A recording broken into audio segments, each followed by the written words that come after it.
नमस्कार, दिन भर की बड़ी खबरों में आपका स्वागत है। मैं हूं आपके साथ मानसी। आज इस बुलेटिन में बात होगी बुलडोजर एक्शन पर सुप्रीम कोर्ट की बीजेपी सरकार को फटकार की, राहुल गांधी के मुंबई दौरे की। देखेंगे आरएसएस नेता के बयान से कैसे मुश्किल में फंसी महाराष्ट्र सरकार, तेजस्वी यादव ने नीतीश की किस योजना पर उठाए सवाल। देखेंगे गोवा में बीजेपी नेता ने क्यों अपनी ही सरकार को बता दिया भ्रष्ट। और बुलेटिन के आखिर में देखेंगे जाने माने कार्टूनिस्ट इरफान की किस खबर पर पड़ी तिरछी नजर। लेकिन दिन भर की तमाम बड़ी खबरों से पहले एक नजर आज की सुर्खियों पर। झारखंड विधानसभा को मिला नेता प्रतिपक्ष, बीजेपी ने बाबूलाल मरांडी को बनाया नेता प्रतिपक्ष। झारखंड में सरकार बनने के बाद से खाली थी नेता प्रतिपक्ष की जगह। कांग्रेस अध्यक्ष मल्लिकार्जुन खड़गे ने पीएम मोदी पर साधा निशाना, कहा मोदी सरकार ने सफाई के नाम पर मां गंगा से केवल किया धोखा। विधानसभा में सीएम उमर अब्दुल्ला का बड़ा बयान, बोले अगले साल तक बहाल हो जाएगा जम्मू कश्मीर को राज्य का दर्जा। और हरे निशान पर बंद हुआ शेयर बाजार, 609 अंकों की बढ़ोतरी के साथ 74,340 पर बंद हुआ सेंसेक्स। वहीं 207 अंकों की बढ़त के साथ 22,544 पर बंद हुआ निफ्टी। ये तो थी सुर्खियां। अब बात आज की सबसे बड़ी खबर की। यूपी सरकार में अपराधियों पर लगाम कसने के लिए बुलडोजर एक्शन शुरू किया गया, लेकिन बाद में ये बुलडोजर सरकार विरोधियों के खिलाफ हथियार बन गया। विरोधियों को डराने के लिए बुलडोजर का सहारा लिया जाने लगा। बाद में यूपी सरकार की पॉलिसी देश के दूसरे बीजेपी शासित राज्यों तक पहुंच गई और नाम दिया गया बुलडोजर जस्टिस। लेकिन अब इस बुलडोजर जस्टिस को लेकर सुप्रीम कोर्ट ने बीजेपी सरकार को जबरदस्त फटकार लगाई है। देखिए ये रिपोर्ट। योगी सरकार का बुलडोजर अब उस पर ही भारी पड़ने वाला है। सुप्रीम कोर्ट ने प्रयागराज में 2021 में हुए बुलडोजर एक्शन को लेकर यूपी सरकार को जमकर सुनाया। कोर्ट ने कहा है कि वो गिराए गए मकानों को सरकार के खर्च पर दोबारा बनवाने का आदेश दे सकता है। दरअसल याचिकाकर्ताओं ने दलील दी थी कि उन्हें नोटिस मिलने के कुछ घंटों के भीतर बुलडोजर चला दिया गया, जवाब देने या कानूनी बचाव का मौका तक नहीं दिया गया। मामला 7 मार्च 2021 का है, जब बुलडोजर कार्रवाई में 5 लोगों के मकान गिराए गए थे, जिसमें प्रोफेसर अली अहमद और वकील जुल्फिकार हैदर का नाम भी शामिल था। याचिकाकर्ताओं ने कोर्ट को बताया कि उन्हें शनिवार 6 मार्च की रात को नोटिस दिया गया। हालांकि नोटिस पर 1 मार्च की तारीख लिखी थी। 7 मार्च को रविवार था, कोर्ट जाने का मौका ही नहीं था और सुबह बुलडोजर से मकान ध्वस्त कर दिया गया। याचिकाकर्ताओं ने कहा कि जिस जमीन पर ये मकान बने थे वो लोग उसके लीज होल्डर थे। प्रशासन ने उस जगह को अतीक अहमद से जोड़ते हुए ये कार्रवाई की थी। सुप्रीम कोर्ट में सुनवाई के दौरान जस्टिस अभय एस ओका और एन कुटीश्वर सिंह की बेंच आनंद पांडे में मकान गिरा दिए जाने को गलत करार दे रही है। जस्टिस ओका ने कहा कि क्या आपको पता है कि संविधान में अनुच्छेद 21 यानी जीवन का अधिकार जैसा भी कुछ है। जिस तरह का ये मामला है उसका एक समाधान ये हो सकता है कि हम सरकार के खर्च पर इन मकानों को दोबारा बनवाएं। तो सुप्रीम कोर्ट ने बुलडोजर एक्शन पर कोर्ट के ही फैसले का जिक्र किया, जिसमें कहा गया था कि लोगों को पर्याप्त समय और कानूनी बचाव का मौका देने के बाद ही विध्वंस की कार्रवाई हो सकती है। कोर्ट ने प्रशासन की तरफ से दिए गए नोटिस की प्रक्रिया पर भी सवाल उठाए, पूछा कि जो तय प्रक्रिया है उसे क्यों नहीं अपनाया गया। सुप्रीम कोर्ट के तेवरों से बीजेपी की सरकार बैकफुट पर है। कोर्ट ने साफ कर दिया कि जो नियम बनाए गए हैं उन्हें मानना ही होगा, नहीं तो नतीजे भुगतने होंगे। नतीजे बीजेपी यूपी में ही नहीं महाराष्ट्र में भी भुगतने पड़ सकते हैं। राज्य की धारावी बस्ती का मामला बीजेपी की परेशानी बनता दिख रहा है। विपक्ष के नेता राहुल गांधी धारावी पहुंचे और लोगों से मुलाकात की। तो राहुल के मुंबई दौरे से क्यों परेशान दिखी बीजेपी, जानने के लिए देखिए ये रिपोर्ट। लोकसभा में नेता प्रतिपक्ष राहुल गांधी ने मुंबई में धारावी का दौरा किया। इस दौरान राहुल ने स्थानीय लोगों की मुलाकात करने के साथ साथ चमड़ा व्यापार से जुड़े श्रमिकों से बातचीत की। बता दें कि विधानसभा चुनाव में राहुल गांधी ने धारावी का मुद्दा उठाया था। कांग्रेस धारावी रीडेवलपमेंट प्रोजेक्ट को एशिया का सबसे बड़ा घोटाला बताती रही है। इसके साथ ही राहुल ने इस दौरे में चमड़ा व्यापार के मजदूरों को पेश आने वाली चुनौतियों को भी समझा। राहुल गांधी ने जिन जगहों का दौरा किया उनमें चमार स्टूडियो फैशन ब्रांड भी शामिल है, जिसे सुधीर राजभर ने स्थापित किया। धारावी दुनिया का सबसे बड़े चमड़ा व्यापार केंद्रों में से एक है, जिसमें 20,000 से अधिक चमड़ा विनिर्माण इकाइयां हैं, जिनमें 1 लाख से ज्यादा लोग काम करते हैं। राहुल के धारावी प्लान से बीजेपी पहले से ही परेशान दिखाई दे रही है। विधानसभा चुनाव में भी इसका असर दिखाई दिया था और अब जल्द ही महाराष्ट्र में निकाय चुनाव होने हैं। बीजेपी की नजर बीएमसी पर है। ऐसे में धारावी का मामला गर्माता है तो बीएमसी चुनाव में बीजेपी के सामने मुश्किलें और बढ़ जाएंगी। बता दें कि राहुल रात को मुंबई में रुकेंगे और सुबह मुंबई से अहमदाबाद के लिए रवाना होंगे। दरअसल अगले महीने गुजरात में कांग्रेस का अधिवेशन होना है। इसी सिलसिले में राहुल कल यानी कि 7 मार्च से 2 दिन के गुजरात दौरे पर रहने वाले हैं।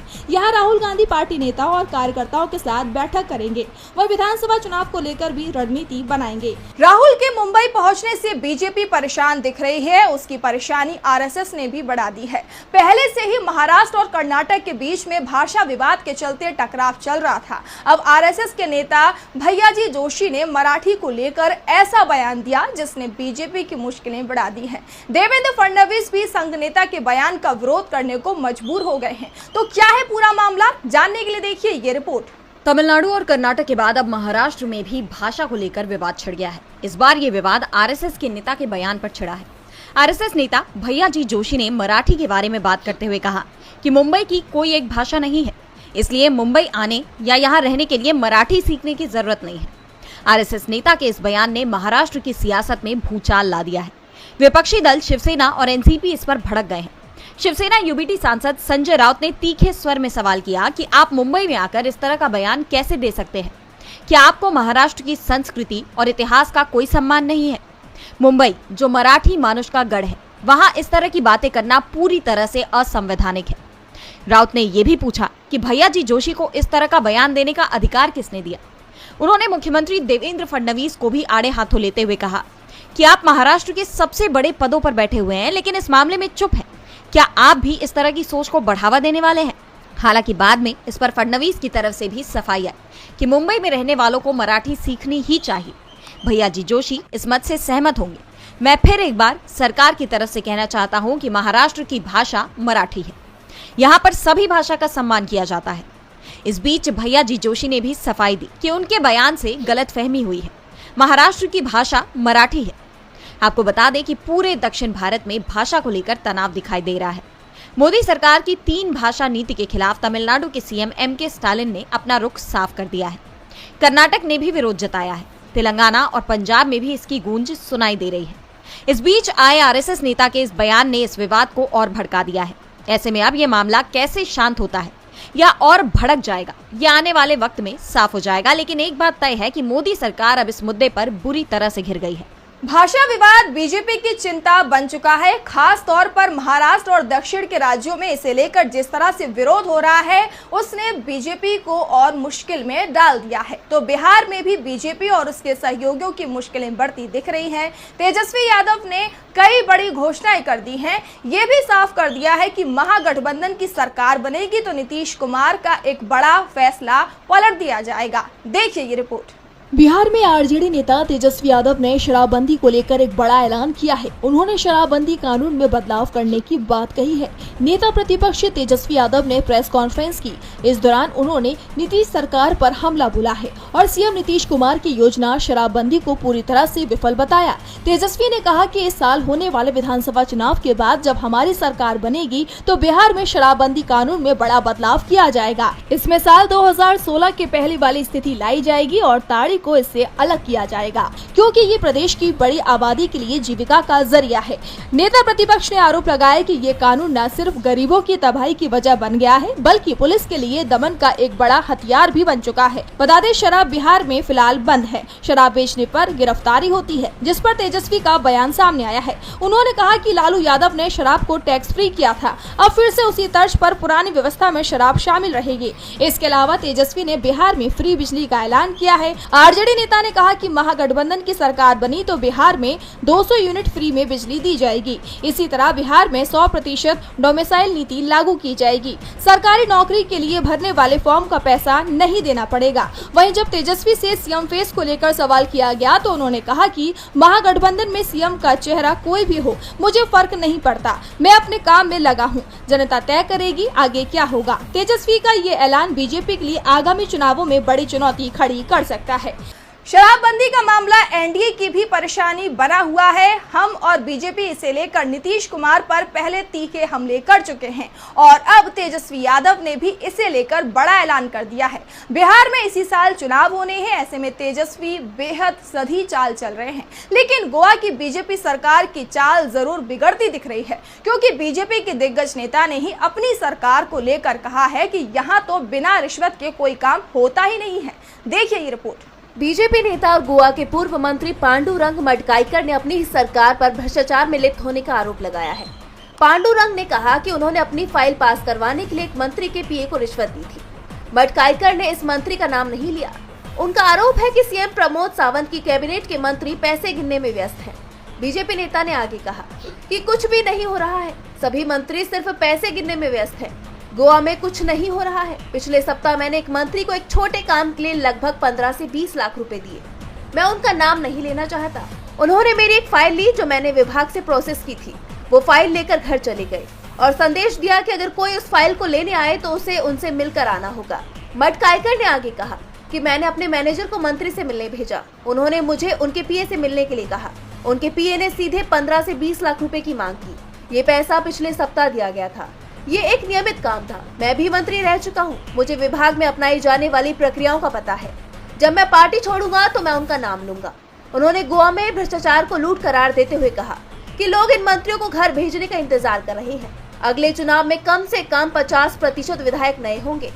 मडकाईकर 2017 से 2019 तक मनोहर पारिकर के कैबिनेट में बिजली मंत्री थे। वो कांग्रेस सरकार के दौरान परिवहन मंत्री भी रह चुके हैं। मडकाईकर गोवा बीजेपी के दिग्गज नेता हैं और उनका ये बयान अब बीजेपी के लिए बड़ी मुसीबत खड़ा कर सकता है। बीजेपी के पूर्व विधायक का काम ही बिना रिश्वत के नहीं हो रहा है। ऐसे में प्रदेश सरकार पर सवाल उठ रहे हैं तो सवाल आंध्र प्रदेश के स्पीकर के फैसले पर भी उठ रहे हैं। विधानसभा स्पीकर ने साफ कर दिया कि सदन में नेता विपक्ष का पद नहीं होगा, तो क्यों विपक्ष को नेता प्रतिपक्ष की कुर्सी देने को तैयार नहीं है आंध्र प्रदेश? जानने के लिए देखिए ये रिपोर्ट। आंध्र प्रदेश की विधानसभा में एक बार फिर वाईएसआरसीपी को मुख्य विपक्षी दल घोषित किए जाने की मांग उठी।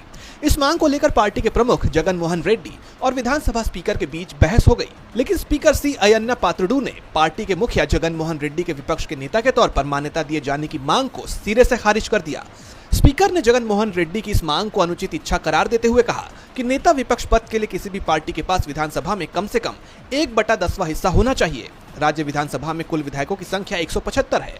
इस लिहाज से नेता प्रतिपक्ष के लिए कम से कम 18 विधायक होने चाहिए, लेकिन वाईएसआर कांग्रेस के पास सिर्फ 11 विधायक हैं। वहीं स्पीकर के तर्कों को जगन मोहन रेड्डी ने खारिज कर दिया है और सवाल किया है कि जब विपक्ष की एकमात्र पार्टी को सदन में पर्याप्त समय नहीं दिया जाएगा तो विधानसभा में लोगों की आवाज कैसे उठाई जाएगी। उन्होंने दिल्ली और आम आदमी पार्टी की सरकार का उदाहरण देते हुए कहा कि 2015 के दिल्ली विधानसभा चुनावों में जब बीजेपी को 70 में से सिर्फ 3 सीटें मिली थी, तब अरविंद केजरीवाल की पार्टी आप ने बीजेपी को विपक्षी पार्टी का दर्जा दिया था। इस पर अध्यक्ष ने जगन को याद दिलाया कि विपक्ष के नेता के तौर पर मान्यता दिए जाने के लिए आंध्र प्रदेश हाईकोर्ट में उनकी रिट याचिका अभी भी लंबित है। उन्होंने चेतावनी दी कि उनके आरोप विशेषाधिकार हनन और सदन की अवमानना के समान हो सकते हैं। बताते चलें कि वाईएसआरसीपी को पिछले साल हुए विधानसभा चुनाव में करारी शिकस्त मिली थी। 24 फरवरी को बजट सत्र शुरू होने के बाद से ये दूसरी बार है जब वाईएसआरसीपी ने सदन में विपक्ष के नेता की मांग उठाई है। मंत्री एन लोकेश नायडू ने भी विधानसभा में स्पीकर के रुख का समर्थन करते हुए बयान दिया। हालांकि जगन ने स्पीकर के फैसले का विरोध किया है। वाईएसआरसीपी की तरफ से हाईकोर्ट में याचिका लगाई गई है। कोर्ट से न्याय की उम्मीद है तो सुप्रीम कोर्ट की तरफ से एक बड़ा फैसला सामने आया है। कोर्ट ने तमिल पत्रिका पर केंद्र की मोदी सरकार की कार्रवाई को गलत बताया है। तो क्या है पूरा मामला? जानने के लिए देखिए ये रिपोर्ट। मद्रास हाईकोर्ट से केंद्र सरकार को बड़ा झटका लगा है। हाल ही में तमिल न्यूज वेबसाइट आनंद विकटन पर पीएम मोदी और ट्रंप से जुड़ा एक कार्टून पब्लिश हुआ था, जिसके बाद इंफॉर्मेशन एंड ब्रॉडकास्ट मिनिस्ट्री ने 25 फरवरी को वेबसाइट पर बैन लगा दिया था। अब मद्रास हाईकोर्ट ने इस मामले में केंद्र सरकार को वेबसाइट से बैन हटाने का आदेश दिया है। जस्टिस भरत चक्रवर्ती ने सरकार को वेबसाइट पर प्रतिबंध हटाने का निर्देश दिया और पत्रिका से कार्टून वाले पृष्ठ को अस्थायी रूप से हटाने को कहा। न्यायालय ने कहा कि ऐसा कुछ भी नहीं है जिससे पता चले कि कार्टून देश की संप्रभुता पर आघात पहुंचाता है। इस कार्टून में प्रधानमंत्री नरेंद्र मोदी को बेड़ियों में जकड़ा हुआ दिखाया गया है और वो अमेरिका के राष्ट्रपति डोनाल्ड ट्रंप के साथ बैठे हैं। वेबसाइट www.vikatan.com को 25 फरवरी 2025 को ये कहते हुए ब्लॉक कर दिया गया था कि वेबसाइट देश की संप्रभुता पर आघात पहुंचाती है। वेबसाइट आनंद विकटन की ओर से पेश सीनियर एडवोकेट विजय नारायण ने सुनवाई के दौरान कोर्ट में ये तर्क दिया कि वो कार्टून देश की संप्रभुता, अखंडता या अमेरिका के साथ देश के मैत्रीपूर्ण रिश्तों पर कोई असर नहीं डालता। साथ ही उन्होंने प्रेस फ्रीडम पर जोर देते हुए कहा कि मैगजीन्स के लिए राजनेताओं पर कार्टून पब्लिश करना आम बात है, लेकिन उसके बदले में इस तरह की कठोर कार्रवाई करना असामान्य है। मद्रास हाईकोर्ट के इस फैसले को केंद्र सरकार के फैसले के खिलाफ बड़ा झटका माना जा रहा है। और बुलेटिन के आखिर में देखेंगे जाने माने कार्टूनिस्ट इरफान की किस खबर पर पड़ी तिरछी नजर।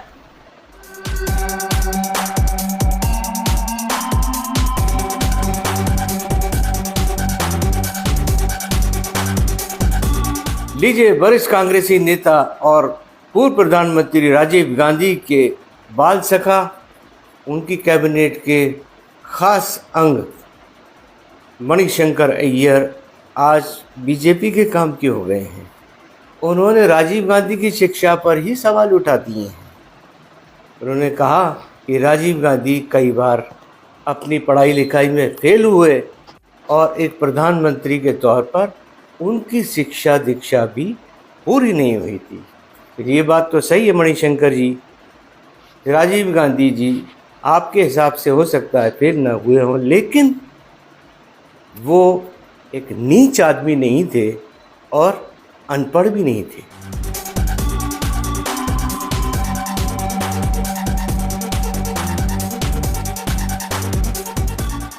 बहुत बहुत शुक्रिया इरफान जी। तो आज इस बुलेटिन में इतना ही। आप देखते रहिए डीबी लाइव। नमस्कार।